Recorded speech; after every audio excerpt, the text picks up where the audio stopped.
លគូទុកដែរទៅពីរនាក់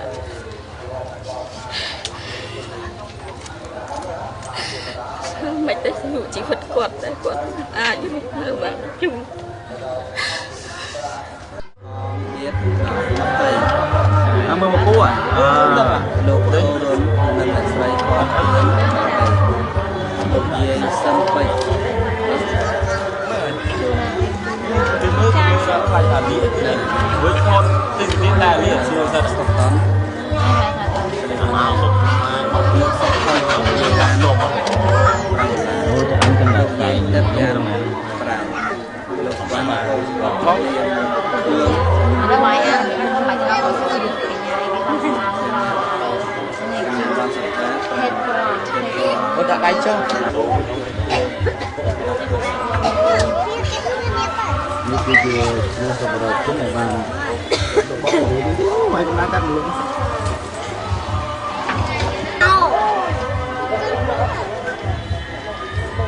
អានេះក៏យើងថតឲ្យគាត់ឃើញយើងអានវាទៅយល់នេះ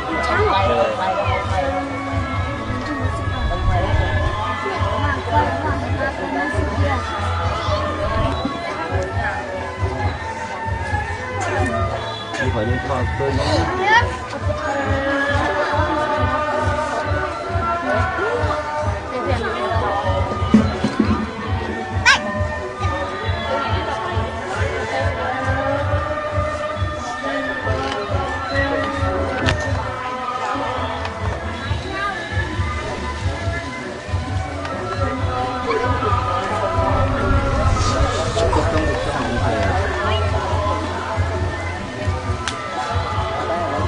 ដាក់ដៃទៅចាំនិយាយដៃនោះបាទជំរាបសួរបាទពេលនេះក្រុមការងាររបស់ផលិតកម្មមាតុភូមិយើងបានមកដល់ផ្ទះលោកវ៉ាងដឺដែលហៅថានាយ22នោះឥឡូវនេះកំពុងតែអង្គុយជុំគ្នានេះគឺជាប្រពន្ធលោកវ៉ាងដឺហើយនេះកូនបងប្រុសហើយនេះប្អូនស្រីហើយនោះគឺជាម្ដាយរបស់លោកវ៉ាងដឺបាទគឺជាម្ដាយបង្កើតហើយចំណែកនេះគឺជាប្អូនស្រីបង្កើតរបស់នាយវ៉ាងដឺហើយក្នុងឱកាសនេះដែរខ្ញុំបាទតំណាងឲ្យផលិតកម្មមាតុភូមិក៏សូមពំនាំនៅប្រាក់ឧបត្ថម្ភមួយចំនួន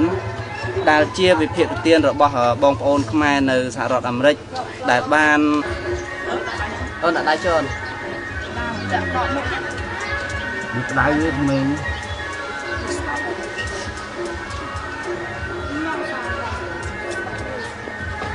បាទហើយក្នុងឱកាសនេះដែរខ្ញុំបាទតំណាងឲ្យផលិតកម្មមាតុភូមិ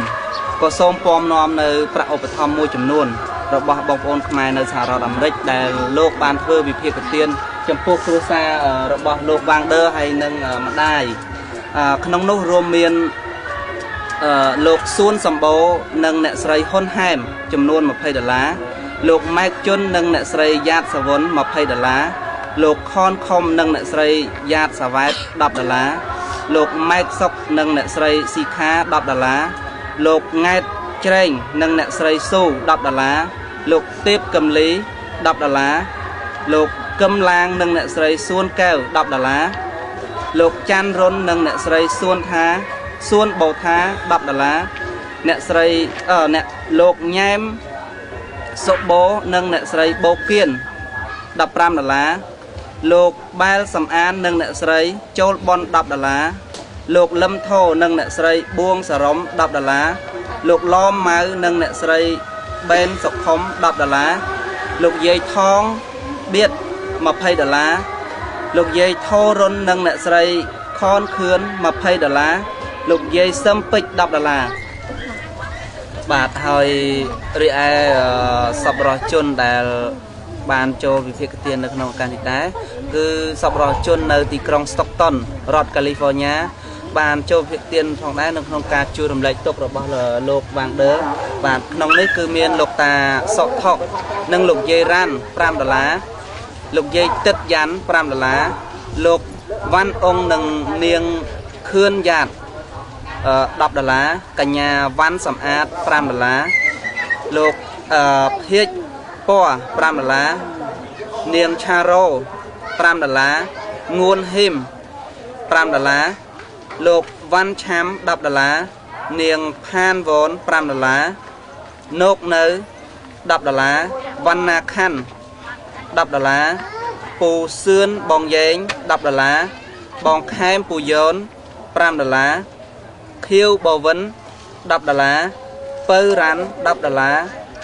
សាមឌី10 ដុល្លារយាយអាត10 ដុល្លារយាយប្រុសតាឈូន5 ដុល្លារថាវី5 ដុល្លារសូភាហេង10 ដុល្លារសឿនខំ10 ដុល្លារវុទ្ធីសុក5 ដុល្លារហើយនឹងបួហេលីហេង5 ដុល្លារតាជា10 ដុល្លារសិលាសុន5 ដុល្លារសាវន20 ដុល្លារសយខៀវ10 ដុល្លារសុកសឿន10 ដុល្លារបាទហើយជាបន្តទៅនេះដែរក៏មានបងប្អូនសប្បុរសជនបាទមកពីទីក្រុងសូណាម៉ាសហរដ្ឋអាមេរិកក៏បានចូលភាគទានក្នុងការជួយរំលែកទុក្ខរបស់លោកវ៉ាងដឺនិងក្រុមគ្រួសារផងដែរក្នុងនោះមានលោកហ៊ុនសាវុនបាទសំទោសហ៊ុនសាវុនរយ30 ដុល្លារចន្ទធូខាថាន់10 ដុល្លារហើយបងប្អូននៅទីក្រុងសាន់ហូដេសហរដ្ឋអាមេរិកក៏បានចូលភាគទានផងដែរបាទក្នុងនោះមានលោកសម៉ៃនាងជុកសុផលចូលបន10 ដុល្លារបាទហើយខ្ញុំបាទតំណាងឲ្យផលិតកម្មមាតុភូមិបាទមានសេចក្តីត្រេកអរជាពន់ពេកដោយសារឃើញសប្បុរសជនខ្មែរយើងនៅសហរដ្ឋអាមេរិកលោកបានខិតខំជួយបាទជាវិភាគទានតិចក្តីច្រើនក្តីដើម្បីជួយរំលែកទុក្ខដល់លោកវ៉ាងដឺដែលជាសិល្បករមួយរូបមានកិត្តិស័ព្ទល្បីហើយបាទបានធ្វើឲ្យលោកស្រីនាងកញ្ញាសោយសប្បាយនៅក្នុងការដែលធ្វើវិភាគទាននេះខ្ញុំបាទតំណាងឲ្យផលិតកម្មមាតុភូមិក៏សូមថ្លែងអំណរគុណដល់លោកស្រីដែលបានអញ្ជើញដែលបានចូលរួមក្នុងវិភាគទាននេះផងដែរដែលសប្បុរសជនទាំងអស់នេះបើគឺជាបងប្អូនខ្មែរនៅក្នុងផ្សារកម្ពុជាថ្មីក្រុង Stockton នៃរដ្ឋកាលីហ្វ័រញ៉ាសហរដ្ឋអាមេរិកហើយតាំងនាមឲ្យក្រុមការងារទាំងអស់ក៏បានសូមថ្លែងអំណរគុណយ៉ាងជ្រាលជ្រៅនៅសប្បុរសធម៌របស់លោកអ្នកបាទហើយសង្ឃឹមថាការជួយជ្រោមជ្រែងរបស់លោកអ្នកមិនអត់ប្រយោជន៍ឡើយចំពោះការដែលធ្វើសមទានមួយដល់ក្រុមគ្រួសារលោកវ៉ាងដឺបាទក្នុងនាមខ្ញុំបាទតំណាងឲ្យផលិតកម្ម TS ផលិតកម្មមាតុភូមិក៏សូមថ្លែងអំណរគុណដល់លោកម៉េងហួរកាលពីដែលលោកវ៉ាងដឺបានទទួលមរណភាពទៅដែលបានធ្វើបុណ្យនៅវត្តលង្កាលោកបានចូលប្រាក់ចំនួន$100សហរដ្ឋអាមេរិកហើយក្នុងនោះផលិតកម្មមាតុភូមិយើងក៏បានចូលប្រាក់ឧបត្ថម្ភចំនួន$100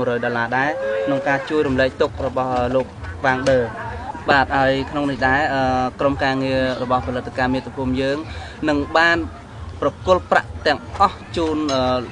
ក្រុមគ្រួសារលោកវ៉ាងដឺក្នុងនោះដែរគឺបានទៅលើប្រពន្ធរបស់លោកវ៉ាងដឺចំនួន$380សហរដ្ឋអាមេរិកហើយនឹងម្ដាយលោកទទួលបានចំនួន$100សហរដ្ឋអាមេរិកផងដែរបាទឥឡូវសូមតោះបង1យក3 5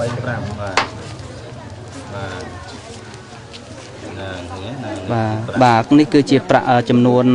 $480ដែលត្រូវប្រគល់ជូនដល់ក្រុមគ្រួសារលោកវ៉ាងដឺទាំងស្រុងបាទហើយខ្ញុំសង្ឃឹមថានៅពេលនេះដែរលោកអ្នកនាងនឹងបានឃើញផ្ទាល់ហើយជាក្រុមការងាររបស់យើងបានចុះមកថតផ្ទាល់នៅផ្ទះលោកវ៉ាងដឺតែម្ដងបាទហើយនេះគឺជាចំនួន$480ដែលត្រូវប្រគល់ជូនដល់លោកក្រុមគ្រួសារលោកវ៉ាងដឺបាទហើយនេះគឺជាប្រាក់$100ជូនដល់លេងផងដែរបាទ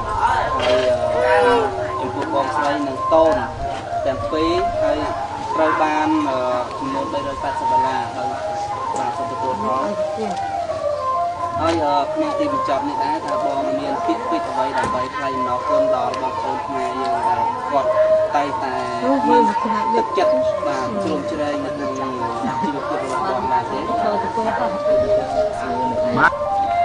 បងម្ដាយខ្ញុំបាទសូមថ្លែងអំណរគុណ រដ្ឋអាមេរិកដែលបានជួយនាងខ្ញុំរយៈពេលច្រើនមកដែរសូមអរគុណខ្ញុំអត់ពីប្តីទៅមានតែបងប្អូននេះដែលជួយខ្ញុំអស់អ្វីពីពឹងទៀតហើយសល់កូនទូដែរទៅ2នាក់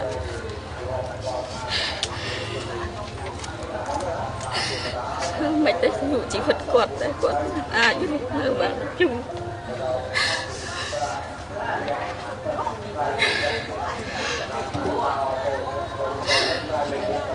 គ្មានអ្វីដែលពីអីដែលខ្ញុំអរគុណរៀនដៃ10សូមអរគុណក្រៅប្រទេសក្នុងប្រទេសអស់អូមីងម្ដងណាមីងសូមចានដល់ព្រលឹងកូនខ្ញុំបាំងទៅខ្ញុំសូមកូនឃើញបងប្អូនយើងនៅសហរដ្ឋអាមេរិកបានទ្រាំទ្រព្រលឹងកូនវិញ្ញាណកូនជួយជាម៉ាក់ផលសហគមន៍ទិញទួចមកនេះជាមកម្ដាយ$100សូមម្ដាយបួងសួងឲ្យកូនទទួលដែលផលដែលបងប្អូនបានបកលឲ្យម្ដាយ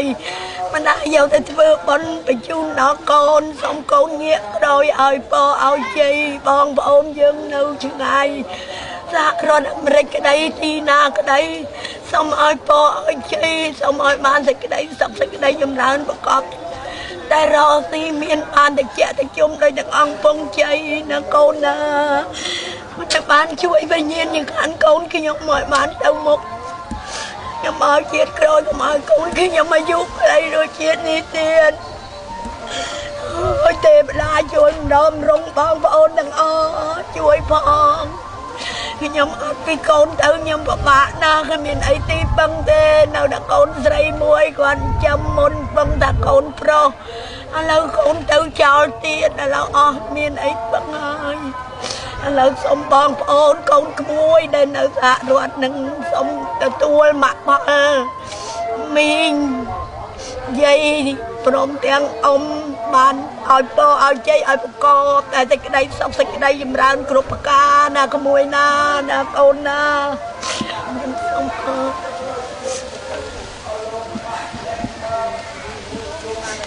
កូនអើយកូន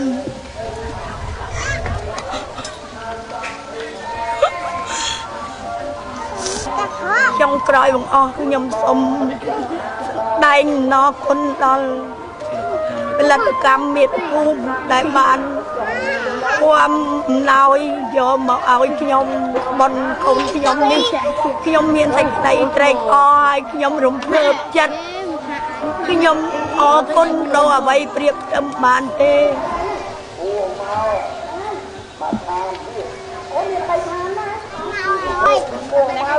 បាទហើយក្នុងរូបភាពនេះដែរទាំងអស់នេះគឺជាក្រុមការរបស់យើងបាទតែងតែខំជួយនៅអ្វីដែលអាចជួយទៅបាននៅក្នុងការជួយរំលែកទុក្ខរបស់បងលោកវ៉ាងដឺដែលលោកបានទទួលមរណភាពកន្លងទៅនេះ